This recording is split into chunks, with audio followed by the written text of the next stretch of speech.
this is a long question, but anyway, it gets the point across. Do the founders want to allow a permanent Boykin Spaniel Society registration with a restriction on dogs with too much white to be Boykin Spaniel Society registered using a limited privilege or a permanent limited privilege? This would allow the dog to be Boykin Spaniel registered but never bred, and also allow them to compete in Boykin Spaniel field trials. Explanation. Some people want to allow dogs with too much white to be registered with a limited privilege status, then at 2 years old, be examined again for white, and if the white meets the requirements, then be allowed regular registration.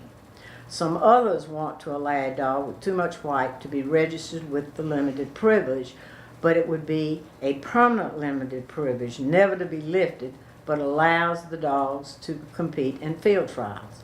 And others think if the requirement with too much white was proof of spaying and neutering these dogs, they could be given a permanent limited privilege and allowed to participate in field trials and hunt tests.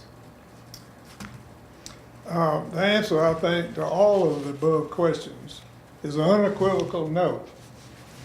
Out of the over 4,000 dogs that we have registered in the last 40 years, there are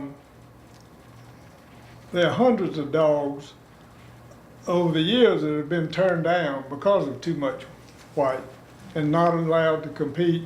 They're not allowed to be registered or to compete in the field trials. If we were to do this now, that would cause a lot of confusion, resentment, and possible lawsuits.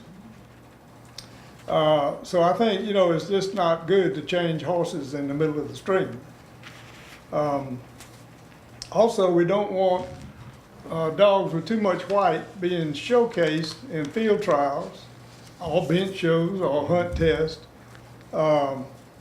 leading people to think that this dog is a registrable dog when it's not.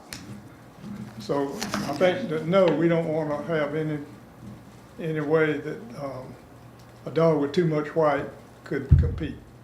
Yeah, I think. Just stick to what we've been doing. Stick with what we've been doing. Okay.